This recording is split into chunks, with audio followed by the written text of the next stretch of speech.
So all right, here we go again. Make sure to start the Zoom recording. From the heartland of America and the gateway to the West, good morning, good evening, good afternoon, wherever the hell you may be. Broadcasting from an abandoned bunker under second base, surrounded by ghosts and corn. This is Don't You Know? I'm your host, Lyle Tyson, along with Tucker LaBelle, Kyle Ganzen, and the coach, Justin Penner. How you guys doing? Good. All right. So, what do you guys want to talk about this week? I mean, there's a lot of things out there to talk about. But first, I got to give a shout out to the 14U Rally Cats volleyball team. We just got back from Milwaukee late last night. Had a lot of fun in the Baird Center down in downtown Milwaukee. 50 volleyball courts under one roof, and the people all over the place. And as you can see with these volleyballs, just kept going and going and going and going. A lot of people. But I got to give a shout out to the 14U Rally Cats of Chloe, Stella, Evelyn, Lauren, Shay, Lucy, Sophia, Casey, and Lacey Tyson. We certainly had a lot of fun up there in downtown Milwaukee, and what a great area. What a great area to be in. Clean and everything. So certainly had a lot of fun, and give them girls a shout out. So after that, that's about all I got, Tucker. So I'll leave the rest to you and Kyle and the coach here. Yeah, Lyle. No, good to hear a little shout out there, and some people enthusiastic about the show. I enjoyed watching some of your volleyball broadcasting on Facebook last night, and keeping her. I guess that might have been 2 days ago now. I don't even know, but I know there was some fun broadcasting going on there, and always good to see you and hear you covering some sports, regardless of what sport and what level. It's always fun to see. But yeah, man. The weather's cold, the topics are hot, and we're excited to be here. I think there's a lot to cover. There's a big concert coming to town, and an artist that some people say they know, or something along those lines. There's some great sports going on. I know we're recording this mid-national championship, which may have been a questionable decision in hindsight. Yeah, there's a lot of great stuff going on, and we're in the crossover time of sports, where we got the end of football, we got hockey going on right now, we got basketball going on. We're going to be at March Madness before you know it. Everything's exciting in the world of sports right now. So that's not only the only thing we're about. We're about everything, Eastern Iowa and abroad. But yeah, excited to be here, man, and good to see everyone's faces. Yeah, what do you got to say, Kyle? Yeah, just I agree with Tucker. We got a lot going on. Some snow games in the NFL yesterday. I think Troy Aikman said it best. Everybody wants a snow game until you actually get in a snow game, right? Football's flying all over. You got a guy like Mark Andrews, as sure-handed as can be. Big fumble and missed catch there, but all in all, some great football. Yeah, just a fun weekend of sports, and excited to have the old ball coach on tonight.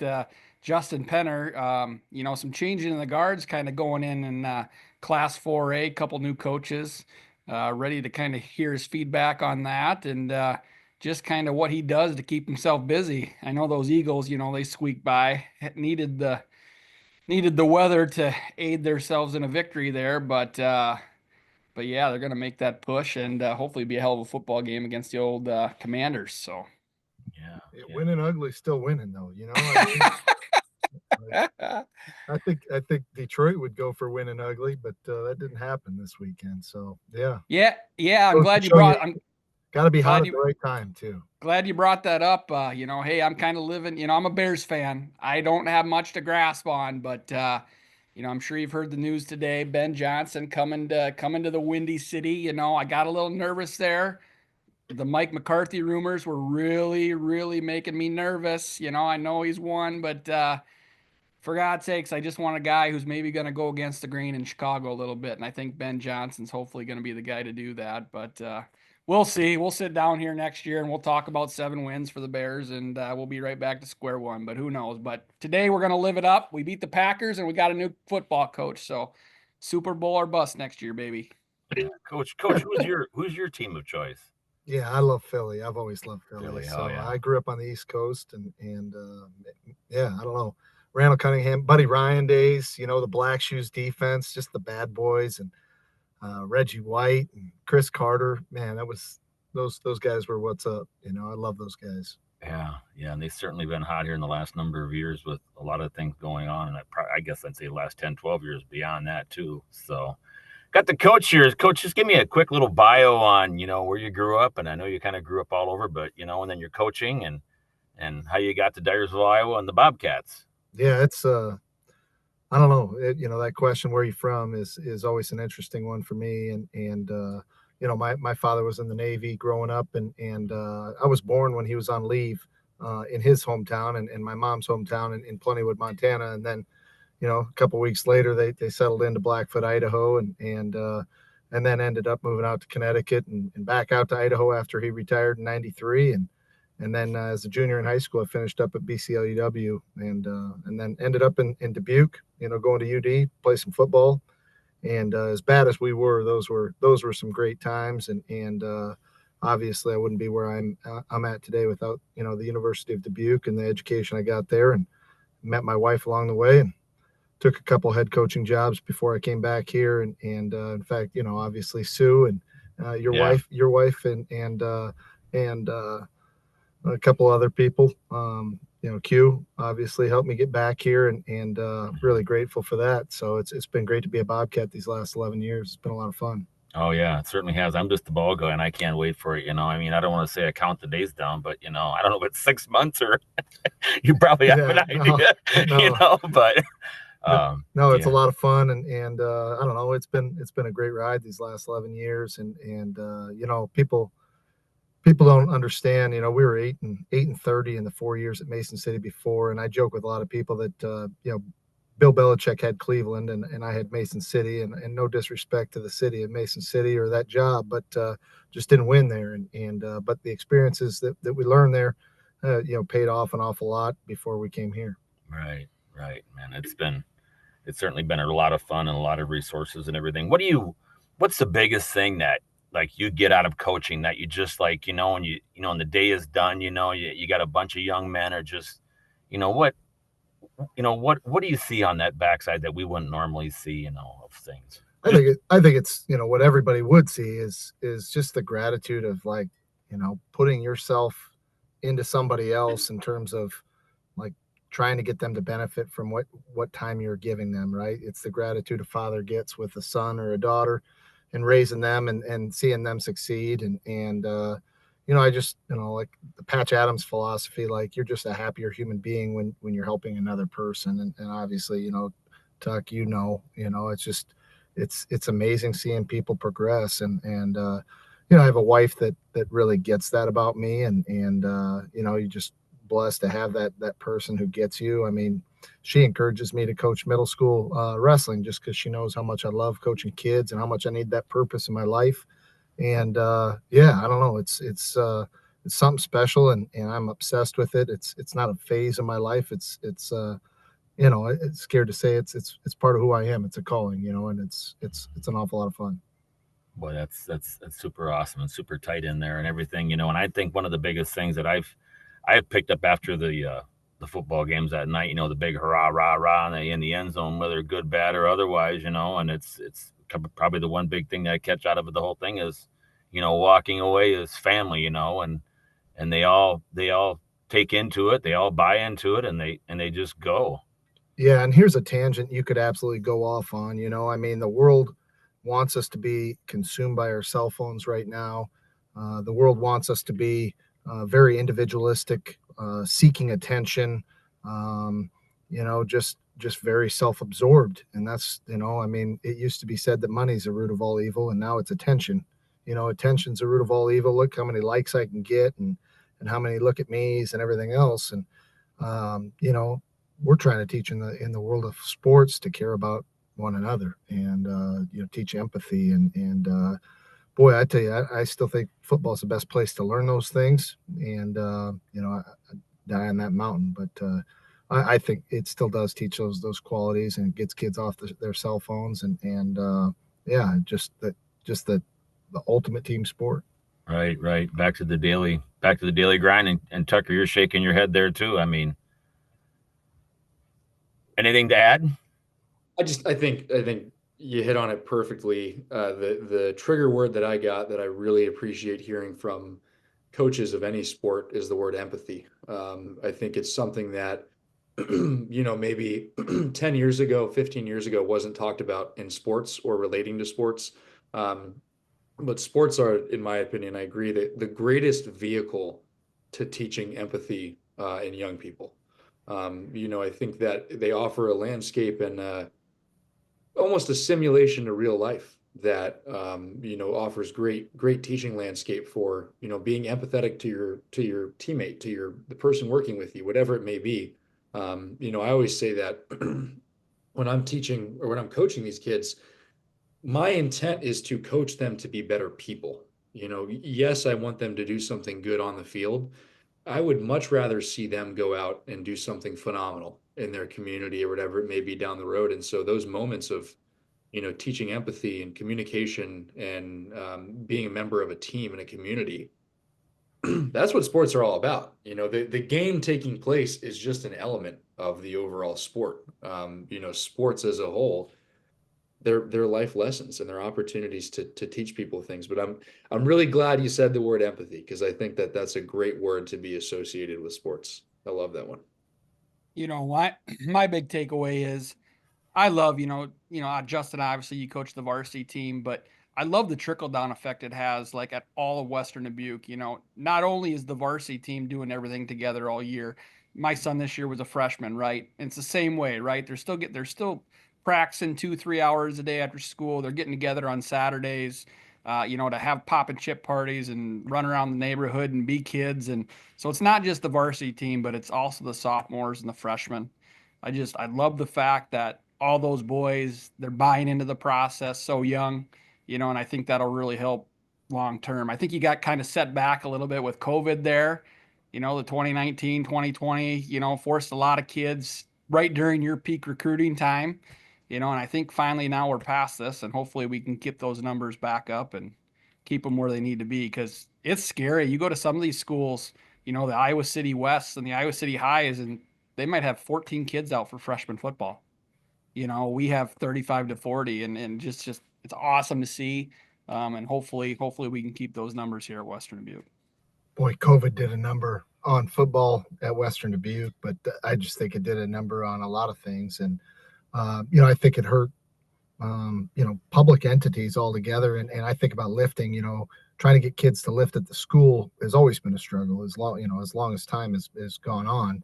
And you've always had the struggle with private organizations that can offer, a different service. And, they were the only things open over COVID.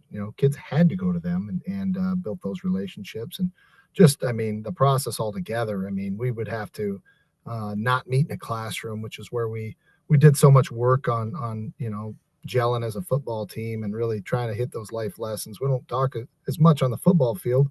We try to hit them before we go out or after we come in. And it just felt like COVID robbed us of those things. And, we probably should spend a little more time reflecting on a regular basis, like how grateful we are to have sports. That was a time in history that, it was tough. We couldn't get together and do those fun things. That was wild. It really was wild. Yeah, it was I think a daily adjustment as far as it goes, and you start hearing about things and then, football and sports starts and then they got these rules and this rule. And I guess you look back at it now and I don't know, you take it for whatever it was, but it all seemed pretty weird at the time. But, and now here we are again and we're out of it. And I guess, don't look back, I guess. But, it's what is, I don't want to say this. What is the biggest learning lesson that, our youth have in sports, learning to, shake the dust off and get back up and get back going again. And I don't think this is different now than it was when we were all kids because, like these kids have, TikTok is defunct now as of today, or I don't know if it still is or not, but our problems in the 80s, all of us guys growing up, all of our problems were solved in a 22 and a half minute sitcom, you know what I mean? Yeah. And all those problems would just magically go away. And these kids now have these 2-minute videos and but delayed gratification, you know what I mean? Like I want to work hard towards something and I'm not going to see the benefit of this hard work now, and I'm not going to see it today, and I might not see it this week or next month. I might see it next year. I might see it 3 months from now. I might see it 6 years from now. And, I think that's weightlifting. I think that's sports. But, I mean, the farmer reaps what he sows. And if he doesn't plant anything in the spring, he doesn't harvest anything in the fall. And that delayed gratification is a really hard lesson to learn. And, I think special kids figure it out, but I think a lot of kids don't. Right. Right. And 3 weeks, 3 months or 3 years or even 10 or 15 years, I mean, you can look back at it and say, wow, I guess that kind of does hit home because you kind of get that understanding, playing sports, that, hey, things are tough. You lost, but you got to pick yourself back up and you got to go right back at it again. Yeah. Yeah.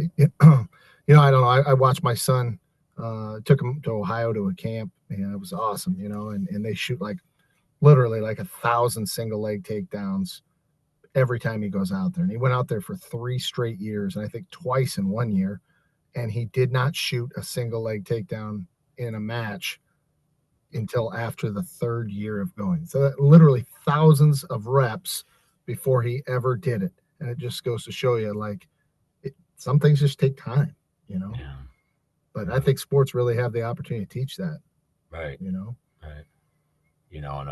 I mean, like football, or if you got wrestling or basketball, soccer, volleyball, softball, baseball, of course, them all, and golf. And, it's, golf's probably your biggest worst enemy of yourself, because you're gonna get a slice, and you gotta figure out how you're gonna straighten that out with everything. And it's just like with anything, just football and all that. So I think you almost have to accumulate enough failure in all of these things, right? In golf, yeah. I mean, you have to shank it left, right, and in between 1,000 times before you figure out how to do it. At least that's the way I feel like I've lived my life. Right. You know what I mean? Like, I don't know about you guys, shoot, I don't know. I mean, I talk about Mason City, but all that failure, you learn something every time you fail, and Right. and you just accumulate those experiences, and those things pay off in time. Yeah. I always think it's a little bit, ironic and things sometimes is that, losing when you learn more on losing than you do maybe in winning, just because you learn adversity. Well, you better, I don't know. I mean, like all you guys, right? I mean, if you don't, you just wasted an opportunity. I mean, you can sit and pout and throw a hissy fit, but that doesn't serve you real well. You better step back and reflect, win or lose. Truly, you ought to be reflecting on a regular basis. But, I mean, unfortunately, I remember 18 and 24's losses in the state championship game a lot more than I remember 19. And I love all those boys. I really do. And those coaches that put so much into that. But man, those losses in the state championship were awful. But, when you pull back on the emotion side of things, you better reflect on some things that you got to improve on. And if not, it was all for nothing, Right. Right. It's, go ahead. You got something yet, Tucker? No, I agree. I think that the lessons of winning and losing, and I think there's a quote that I heard yesterday that I really liked, and I'm a big, how do I say this? I'm a large ingester of knowledge. I like to ingest and intake random knowledge pieces, right? Kyle's down here smiling right now because he knows. But the quote was that Michael Jordan's, I think it was his mother, had told someone along the lines that, Mike never loses a game. He either wins or learns how to get better. And I think that that's a really, really great approach. I think that losing is a lesson to overcome and to improve on. But the way that was put, I put myself into that mindset for a minute. I'm like, man, that's so true. Every time you face adversity, you said this perfectly. Instant gratification is the disease of the modern age, in my opinion. In the sense that, if you don't achieve it right away, well, you might quit. You might be done. I'm never going to be good, blah, blah, blah. But that quote about, he never lost. He either won or learned how to get better. That's so true. I mean, that act of losing or the act of coming out on the lower end of a scoreboard it's an effort to get better, is what it is at the end of the day. Do you think you're born with that resilience, or do you think it's developed? I think it's developed. I absolutely think it's developed. I will say there are kids that I know that I coach and guys that I played with that definitely had it more than others. I think, you just touched on a little bit, but any of my friends who grew up with military parents, I think that they were a little bit more willing to endure the bad to get to the good, and that there was a little bit of that instilled. But the greatest achievers of that motto and that rhythm are the guys that I've seen that have, failed over and over and over again. And they were the same guys that were out there on the field after the game running sprints or working on their footwork or anything like that. They took each one of those as a lesson. So I would err far more on the side of it's something that's built into a person over time. I mean, I think you have to experience failure to get to growth. And I say that some people just luck of the litter, they land there and they're like instant winners. But I think tonight's game was a great example of, these two head coaches in this national championship game, hearing about their route of getting from, where they started to now is remarkable. And I think of, the Notre Dame head coach was at Kent State at the same time I was living in Kent, actually. And Kent State's, by no means a good football school, especially right now. But, started out as a GA, became an assistant, became an assistant, became an assistant, becomes a head coach. Those GAs don't make any money. Those assistants on the low end don't make very much money. You're doing everything you can to hustle and learn from all the bad or the struggles to get to the good.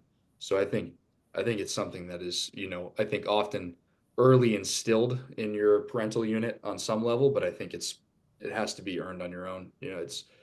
I always like finding the real person inside of an athlete. I always say they come in with certain thoughts and certain ideas of what they should be, how they should be, and maybe their parents have instilled similar, mindsets in them as well of what they should be and what they should accomplish. But when they really hit the point where they are who they are and they're achieving good things, being themselves, that's cool. Yeah. Kent State. Coach Saban also went to college there. Correct. He was talked about frequently. That was not lost on the fact that he was there. I'll tell you that. Yeah, we had a lot of really good athletes that I got to, as a young kid, grow up seeing a lot of really good athletic success. That's why I became a coach at the end of the day, was getting to go to a lot of college sporting events as a very young kid. And I was always more intrigued by the coaches than I was the athletes and the leadership. Are you from Eastern Ohio? I am from Southern California, but went to late middle school and high school in Kent, Ohio. Nice. So had great ability to attend a lot of every sport at a young age. That was cool. But yeah, I always say, I guess that's my question for you. There we go. Lyle, I got one now, and I ask anyone this that's a coach of any capacity. When was your I want to become a coach moment? What age were you? What was going through your mind that like clicked for you that this was what you want to do? Man, I tell you, it's crazy. My parents aren't they're not sports people. I mean, they were band and choir, and that was their passion, music. I don't know. I bet I knew I wanted to be a teacher like fifth grade.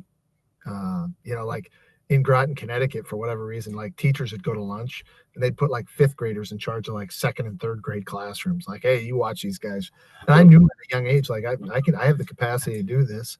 So I probably teaching wise, I knew at a young age, but like my passion for sports began my dad was on a boat on a submarine with a classmate of Walt Weiss's.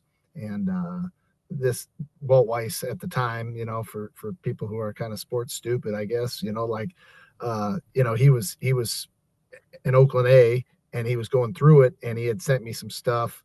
And, I got to meet Walt Weiss his rookie season when he was rookie of the year. And like, probably then, I mean, honest to God, I probably was 7 or 8 when I knew I wanted sports in my life and maybe coaching too. And I don't know. Yeah, I just always looked at myself that way.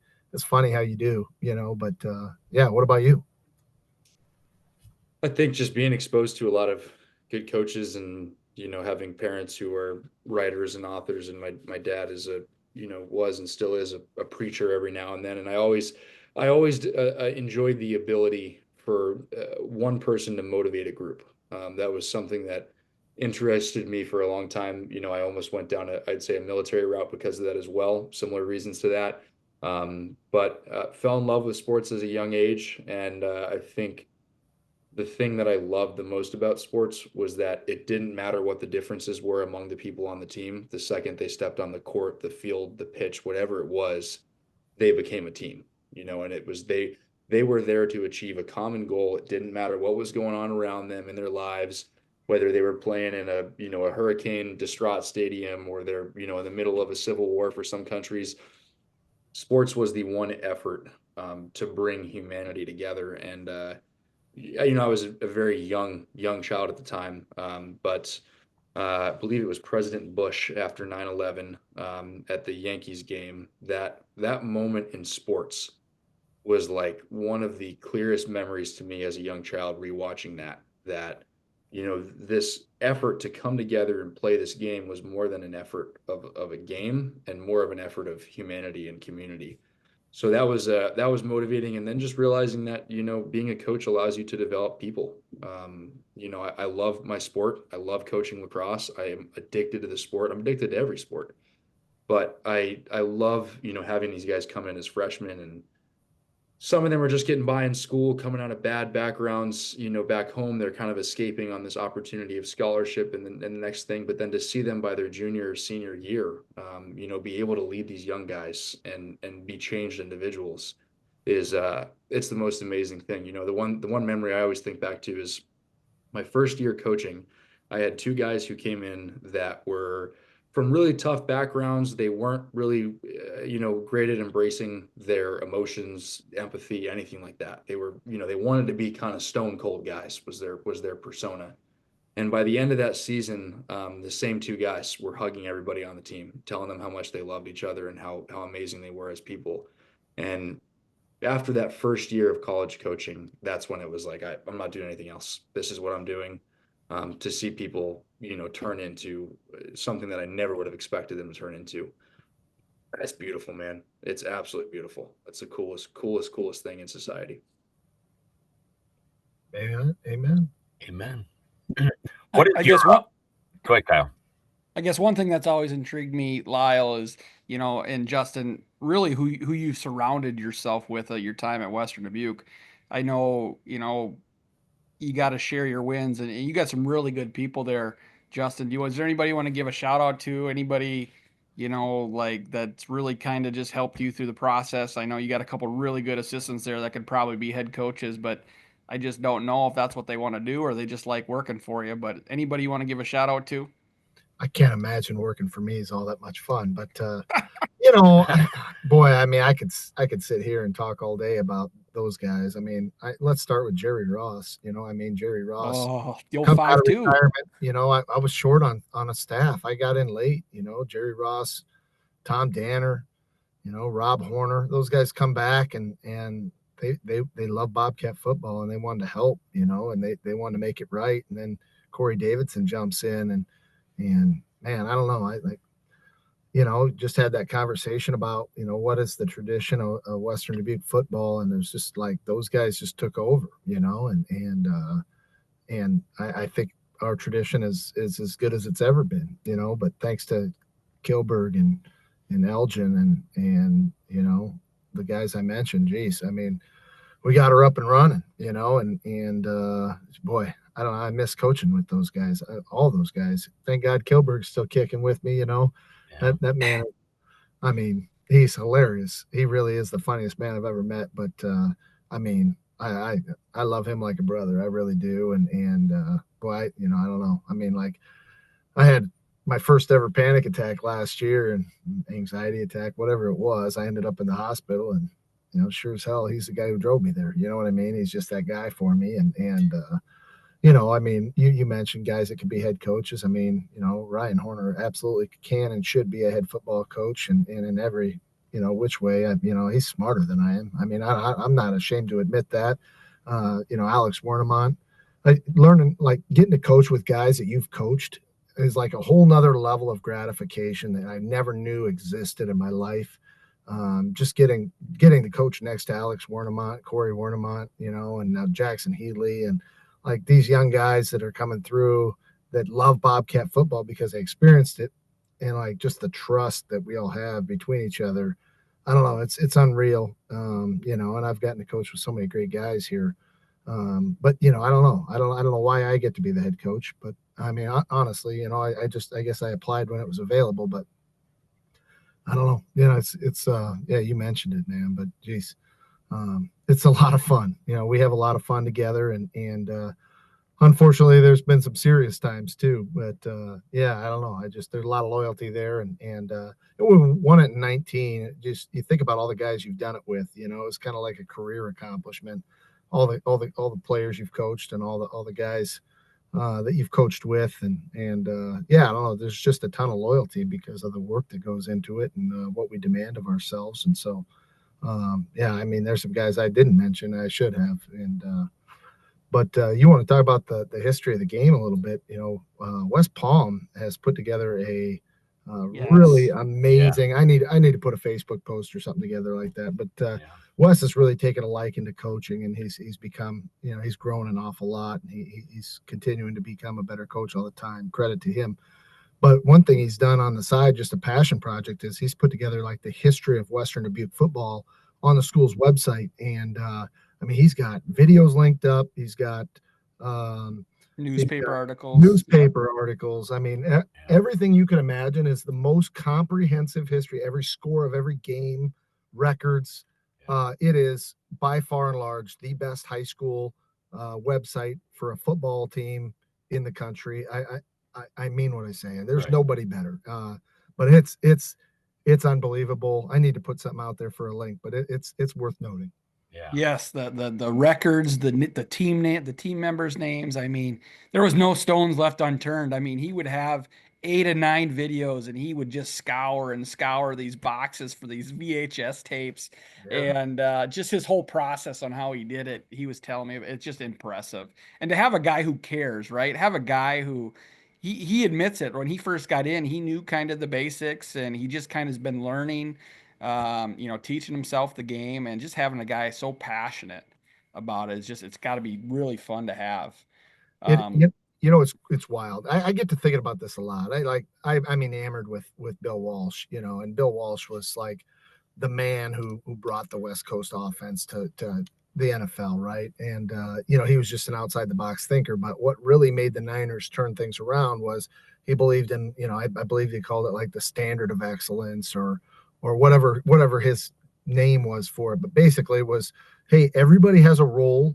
And if everybody believes that their role is important and they want to become elite at their role, that they're going to be a special organization. And I don't know if that's what we intentionally tried to do at Western Dubuque, or if I just accidentally fell upon people like West Palm who make the greatest website ever, right? Or a Lyle Tyson or a Sue Tyson, or, you know, I mean, like everybody just seems to have a role in our organization. And like, you know, I mean, Dan Steffen and Tyson Farley on Friday nights, like there's, you know, John Nickel. Is there anybody better than John Nickel? Christ. I mean, he is. They live for it. John Nickel is Bobcat football. You know, like Whitey. Nobody has Whitey. Nobody has. Are you kidding me? No. Like, this guy is the best film guy in the state of Iowa. I mean, like maybe in like the country. Like people like him don't exist. Like he volunteers his time for what, 13, 14 years now? I mean, like you're talking about elite human beings plugging in their time and energy to Bobcat football. And then they're not idiots on top of that, like really intelligent human beings. You know, they don't all have PE degrees like me, I guess. No, he and all them guys that you mentioned, that's a lot of big history there, and West Palm and doing that is it's just ridiculous how detailed he's got. And he wanted to know when I was kicking coach and had to give him that in, and like, well, I'm just a little kicking coach, you know, but you know, that's how it is and everything. But yeah, I mean, I don't know. I just love being involved with the school just because it is an institution. I think it's just of its purest form, you know, and you get all these people, and, you know, coach drives everybody in that direction, and everybody gets on board, and it just keeps going, you know, and it just keeps going. And it's just a lot of fun. I think too, like, you know, college sports, no disrespect, Tuck, you know, but like the nature of people transferring out and, you know, all this NIL stuff. I mean, it's like, I don't know half these guys' lineups, even though they've been playing for 15 weeks now or whatever they've been doing. But, you know, like high school football is your last like real teamness it feels like, maybe I'm exaggerating, but it just feels that way. I guess I'm lucky that high school's still like not transferring every other semester or whatever else. Right. But high school football is a beautiful thing. I do agree with you there, Coach. The one thing I will say is you do see more and more of it. Not so much in this area yet, but the bigger Des Moines and Iowa cities, it's starting to turn into the wild, wild west as well. And it'll be curious to see over the next 10 years, the high school, how many open enrolled people or parents buying houses here or there. It'll be curious to see where that all takes us here, especially with what they're doing in college. You got that Wisconsin D-back, right? He just drops out of school, goes signs with Miami, and that's going to bring more light to the situation. It'll be curious to see. I don't think the NCAA will want to deal with it, but we'll see how that all happens. We played against a team last year who we looked, and there were 6 guys starting for them who had started for other high schools the previous year. It does go on in high school football. Yeah, like the Des Moines Metro is really bad, and this other place that I didn't mention, but it still happens. But there's some purity to Western Dubuque, and I'm grateful for that. I think you guys just have a sports landscape that rarely exists in the rest of the country still. I think it's a beautiful landscape to be successful with kids who grew up watching Western Dubuque sports. Rarely I think in the country now, it's like so much of the country you can pick from 5 different high schools, and there's two private options on top of that. You can kind of go wherever. But the one thing that I've always been kind of mesmerized by in the Western Dubuque region was that those little kids really look up to the older guys, and they look forward to being a Bobcat one day. There's still a sense of pride in going through the system from start to finish, and winning with that across your chest. I think that's awesome. It's really cool. On like Thursdays, we'll have like a freshman game up top, so we'll have to go down to the practice fields like we always used to before we had turf. And there'll be 8 flag football teams practicing all at the same time, and they're kind of all around you, and you just kind of like stop and take it in, and you're like, oh, this is cool. I mean, these guys are gonna be our guys down the road, and you're right, man. I mean, from flag football to tackle football to middle school. I mean, it is. We're old school. I don't know. It happened so organically, and Tyson Farley got things started with our flag program, and I mean, our tackle program was well established before I ever got here. But man, it's pretty cool how it all comes together, and blessed is an understatement. Right. How many years are we going on? Like 50? Are we going on 50 some years here now? 52 years or something like that in football? I think it's 52 years, and which isn't old when you think about, I mean, shoot, you go over to Wallard or Senior or Hempstead, those guys have probably, 100 plus, years of high school football. And you think about Jay Burwanger winning the Heisman Trophy over at Senior. But, I mean, 50 years maybe doesn't sound like a terribly long time, but boy, it does feel like we're established in terms of a tradition and, standards. And you think about, what Kilbreath and you think five head coaches in the history of our program. That's wild. Kilbreath, Kilberg, Coach Ross, and lastly, before me, over at Hempstead, Brian Cool. There you go. Yeah. So yeah. So And he was real good. He was real good too. He's a great human being, really nice guy. And I tell you, I just think he had bigger career aspirations that he had to get out of the coaching. But Sure. But yeah, he was sharp. More money than a football coach. Though, yeah. Hey, so Coach, when you get, when you're walking out the football field, and not talking football here because you love a lot of sports and everything, but you got that freshman football team, and it's the first day of practice, and you go over and you give them the talk, and everything else, and then all of a sudden you snap your fingers, and 3 or 4 years later they're playing for you. Why? It just, how do you see them players develop? And you just like, wow, and how they come across.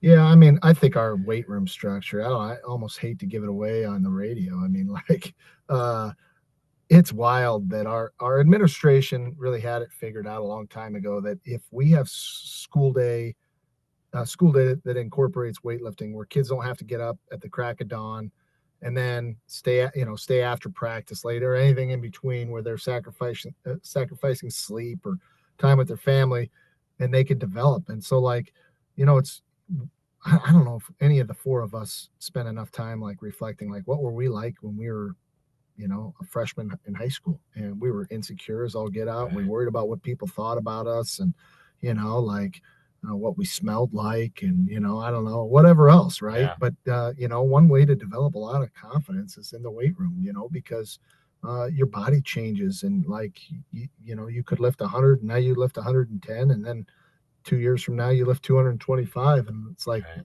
it's accomplishment. So the weight room is everything for us. And then multi sports, it's been huge, because I'm not asking them to lift weights after school.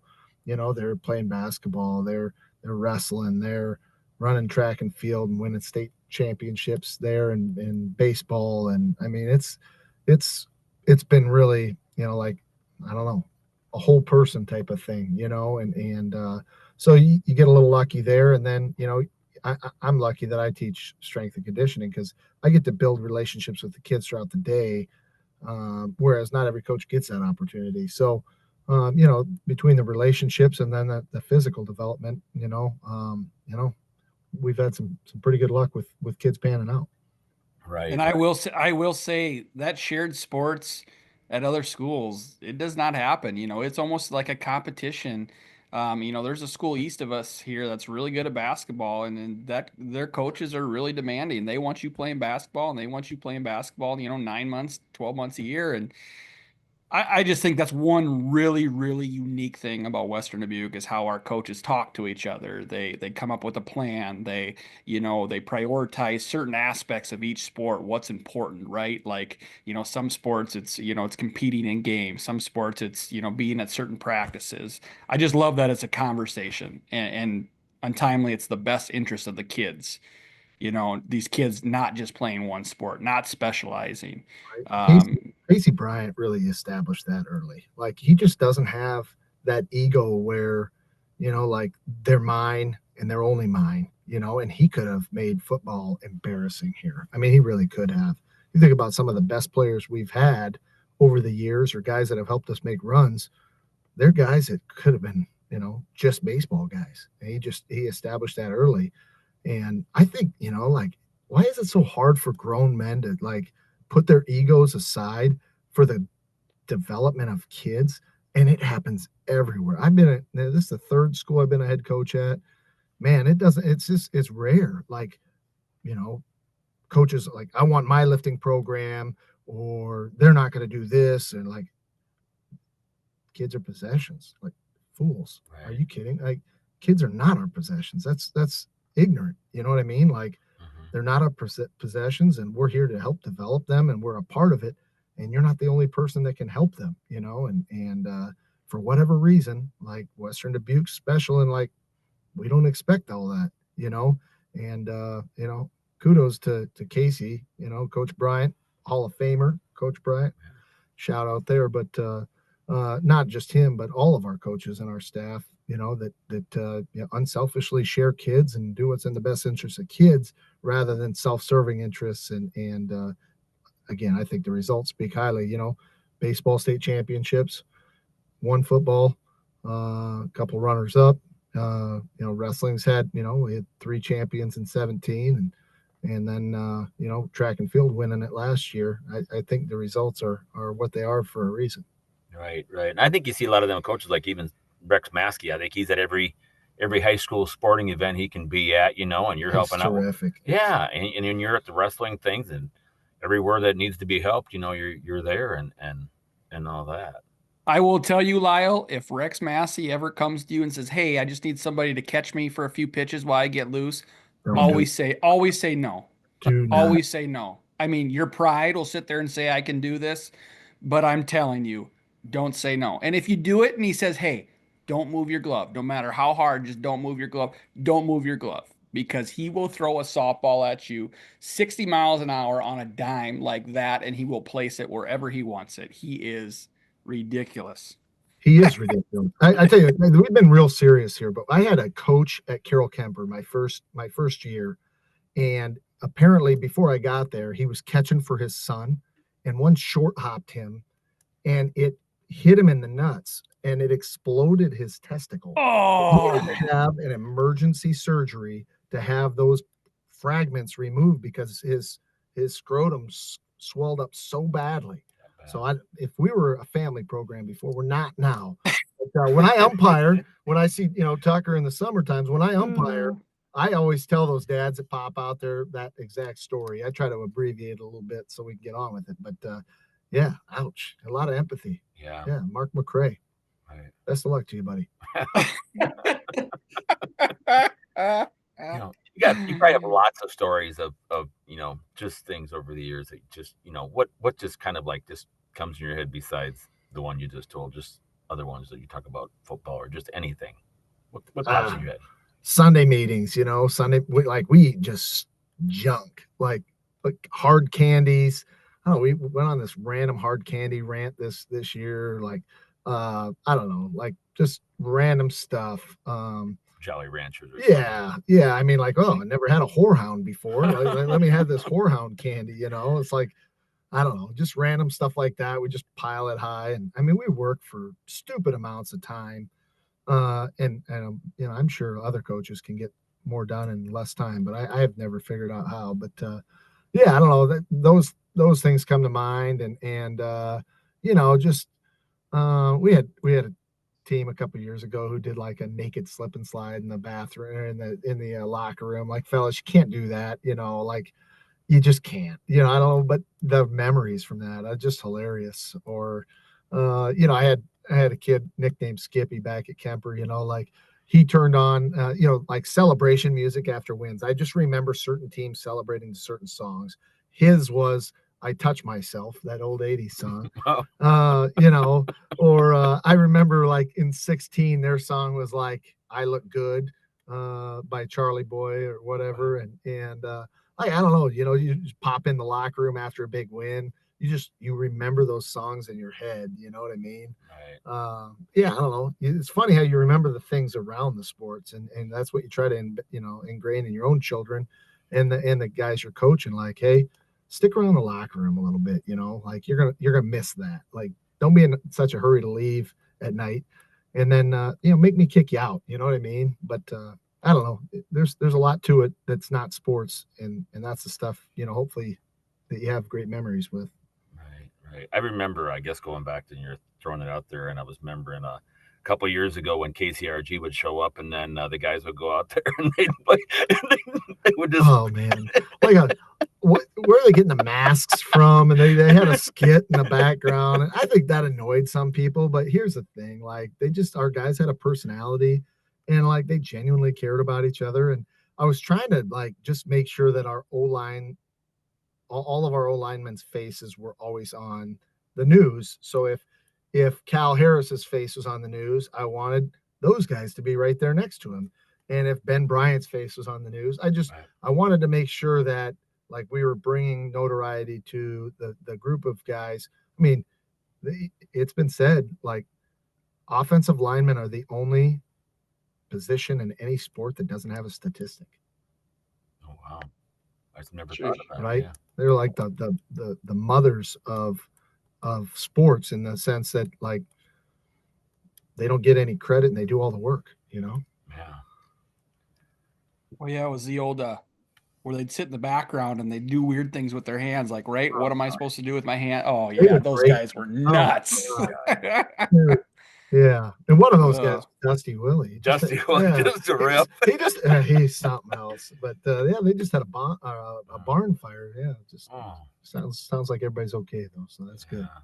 Yeah, I heard some stories, I guess, maybe about him trying to get recruited, and he told the coach, he said, I just want to be an electrician. And the coach said, I heard he wanted him even more after he said that. They wanted him. Yeah. And like I remember him asking him, like, does this mean I have to take the ACT? And then like, people didn't realize the kid is like a genius. You know what I mean? He acts like a goof, and turns out like he's really bright. And I think that ACT test went really well. But Iowa State would have loved to have had him. And, and he could have. Was he a kid who came out late, coach, like freshman, sophomore year, first? Junior year. First year was junior year. Wow. And he was a kid. Yeah. I mean, like Rich Hatcher. Yeah. He was getting into trouble his freshman year, and it's like, he was in the weight room though, and we built a relationship, and it's just like, this kid's got some pop, and he's long, and yeah, yeah. Kilberg loved him. He loved him, and for I good think I remember in that state player. championship game, a couple of the guys he was playing against drove him 40 yards downfield because he was just a huge pest in that game. Two I of them. believe that was And one of them just started the last few years at center for the Hawks. I mean, like Logan Jones, he's a player, Yeah. Yeah. Boy, yeah, but I remember that deal. you know, He that was a group of tough, guys, tough. they would do the research. They would look up, like, I think they knew that guy's like ex-girlfriend's name, and he'd bring her up and mom's name, and if their dog died. I mean, like, they did their research, and they were professional antagonizers. I mean, they just knew how to get under your skin, and if they could, they broke you like that. I mean, they were just really good at it. So not only were they good football players, they were really good at knowing your weakness and getting you out of your element. And like, I don't know, like professionals, they were impressive. Right. I think it made when KCRC showed up, it was certainly made good for viewing, I guess. Oh God, man, that was so funny. We should have Palm put that on the website. That video. Yeah. There. I remember the horse with the stick is my big one. I got to remember. Yeah, they were jousting in the back. They were riding on each other's backs. Good Lord, that was funny. Just crazy. Oh, Yeah. Yeah. Well, you alluded to a question I had for you here, and you alluded to it twice. The most recent one was talking about players being recruited, and earlier there was a quick mention of something to do. Oh yeah, it was college sports and the crazy landscape of it. Now, both bring me to a question that I'd love to ask every football coach in the Midwest, but how much are you dealing with recruiting now? How much of it, obviously the old days was a player, a coach would come to your high school, and that was how it went, right? That you expected the letters, that was the recruiting landscape. But now, we're in this age of Twitter recruiting, Instagram recruiting. Guys can get recruited off of TikTok, for goodness sakes. Whatever digital format, that's a recruiting vessel now. Are you still seeing coaches from college programs show up at WD? When you do that and when you're talking to your guys, those who are in a position to be recruited, how do you prep them? I mean, what are your biggest things you talk to your guys about, recruiting wise before a coach maybe makes a visit to the school? Yeah, they still come through, and I think with Glosser and Carpenter, those guys brought a lot of attention from those college guys. I will say that I do think COVID years really killed high school recruiting because they could hang on to guys 5, 6, 7 years. That was really tough. And now with the reduction in, roster sizes at those bowl subdivision schools, the big schools, down to what is it, 105 now, that's hurting a lot of high school kids. And then, of course, NIL is just the dagger to kill it all. So, I mean, we're not seeing those schools as much. And if they're coming through, it's a courtesy call. But I just think, it's important, the lessons that you teach them on a daily basis are more important than prepping them for that meeting, like when you're shaking hands, make eye contact, make sure you're engaged in that conversation and keep your damn cell phone put away and ask questions that you want to know the answers to and make sure that you come across like somebody that cares about others and not just about himself.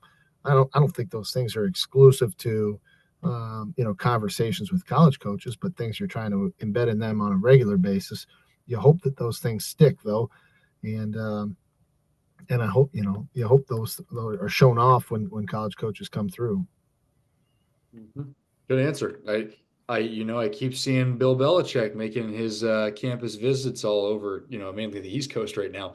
But it just brought up the thought of college coaches, at a point where we're very frequently visiting high schools and basically owning their recruiting real estate off of handshakes and conversations. And so I hate to see that go, to be honest with you. I think that was a level of recruiting that, now even as a college coach, we're not expected to go visit high schools and talk to players and stuff like that. That's my favorite format. I'll go to any signing I can. I'll go talk to any player I can. I'll go meet any coach I can.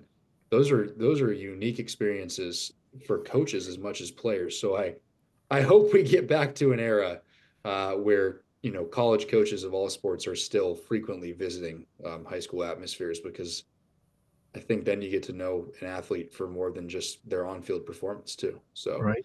Yeah, like, Reese Morgan was the greatest to ever do it. You know, he's retired offensive defensive line coach at Iowa, former high school football coach. Never, I mean, I never could figure out, like, he would walk in and call you by your name, and it's like, man, there have been thousands of other people that you've had to learn that he never batted an eye. I don't know how he ever did it. It was unreal. But Reese Morgan, greatest recruiter. I mean, he's got credit for a lot of those guys. Josie Jewell would be one of them he fought for. But man, he had a feel for it, and nobody was better than him ever. Yeah, and I remember he was a coach at Iowa City West, and I think when they Yep. brought him in, and I mean, it wasn't that Benton before that. He won Yeah. state titles at, he's just a winner. But man, I don't know how he ever learned the names he did, but he was phenomenal, the greatest recruiter of all. Yeah, Mike Elgin, I think he had his hands in that Absolutely, deal too. he did. Yep. Yeah. Yeah. And everything. Developed him while he was there too. I mean, he was his position coach. So yeah, it's just and just amazing, when you watch Mike Elgin go in, and then they come out with this, I guess, specimen, type of thing where they got this player and they train him and they make an athlete and they make a player out of an athlete, I guess is the thing. Yeah. Well, it'll be interesting to see how NIL affects those 5-year developmental guys, the walk-ons now with the reduction in the roster sizes. Somebody will find a way, whether it'll be JUCOs or however it'll be, but somebody's going to have to figure out how to find those diamonds in the rough and develop them, because college sports, it's too big of a risk now. So, right. But it sounds like those JUCO guys, that's not going to count against their eligibility now. So that's kind of a big change too. Right. You think that JUCO and some of them Division II teams they're going to start elevating their game because they're just going to have some talent. I mean, real talent too. Well, in Tuck, you probably know if you're recruiting NIL people, but like game film is a lot more powerful than practice film. You don't want to see practice film. You want to see game film. And so, I mean, if you're a kid and you're trying to find your way, maybe you go D3, maybe you go JUCO, maybe you go D2. And then there are already stories about those guys who have kind of climbed the ladder as they gone. You're an All-American in D3. Why not give it a try? Wisconsin had a wrestler last year who wrestled at Loras. And that stuff happens more frequently now in the world of NIL and the transfer portal, more accurately. But I just think, something's going to evolve and pop up out of this whole deal. Right. What do you think? Agreed. Go ahead. Definitely. No, I think you're right though. I love seeing guys go from D3 to D1. That's one of the coolest stories in sports. NAI D3 guy, ends up at a Big Ten school and ends up being a stud.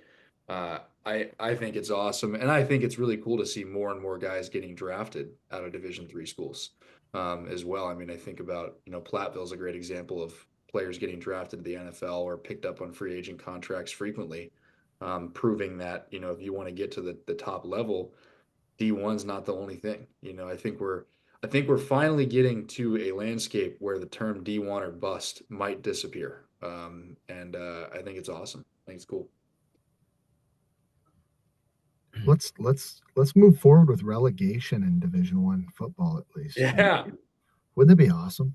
Kent State's number one. They're going down. They're super random thoughts, but let's just say you have the SEC and the Big Ten, and maybe, I don't know, you could throw in the ACC, whatever, Big 12. And if you're bad for 2 years, you're bottom dwellers for 2 years, sorry, you're heading to the MAC, you're heading to the Mountain West, right. And hey, and if you're like UTEP and you win your league 2 years in a row or something like that, and all right, hey, you're moving up to the SEC, Oh, that'd be wild and fun. It would be. I guess I feel like this NIL deal is going to be, it's going to be like an uprising of the top 40 or 50 college teams across the country, and everybody else is going to fall off the end. You think?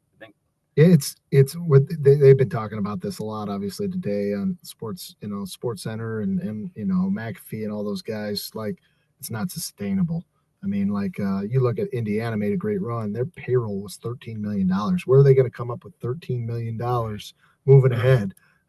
You're going to have to fundraise your tails off, and it's not sustainable. The other thing too, it's just you can't run a business that way. You can't run a business with a $13 million payroll and everything else so important to have, along with your program with coaches and facilities and everything else. It's just, I don't think it's realistic and I don't think it's sustainable, but time will tell. Right. Life-changing money for these kids, which is what they wanted, and that's good.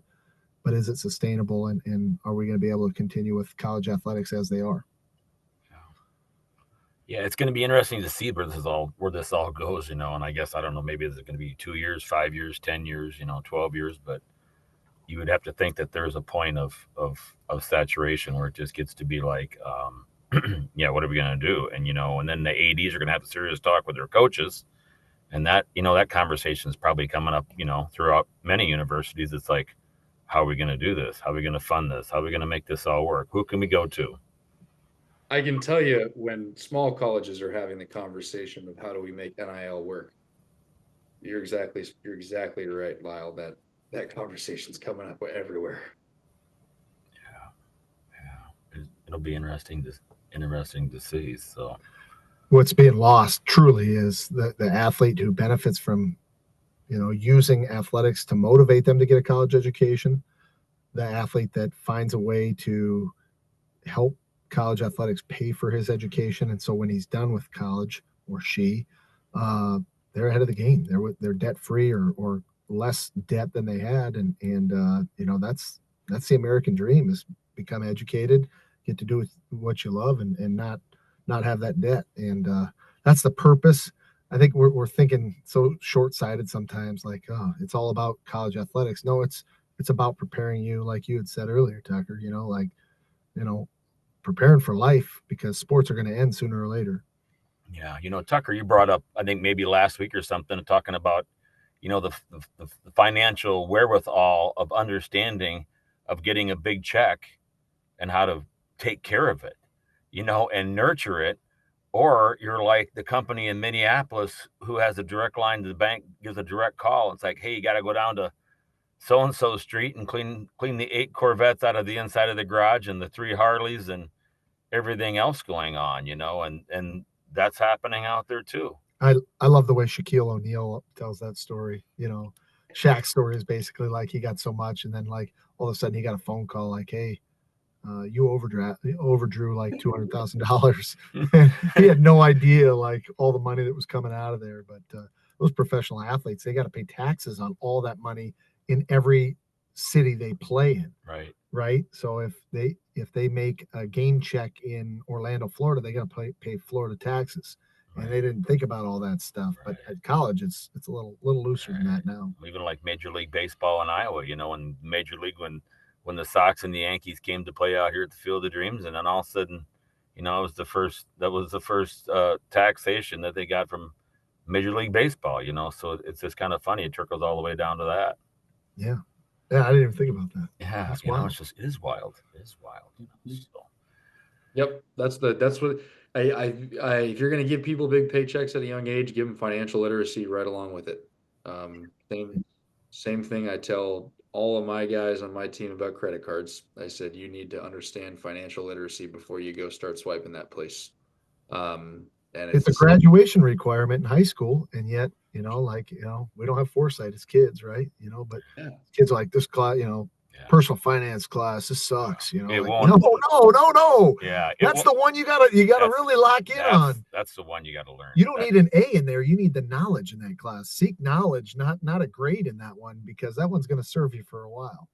That's exactly right. I wish I went through high school and somebody explained to me properly what a mortgage was, how a mortgage operated. There's these little things that you interact with in life, and they're really not that quickly for a lot of people after high school age. And you're not getting those IQ points in the classroom in high school talking about what's a mortgage, what's a budget, loan, what's a budget, how do you balance the books.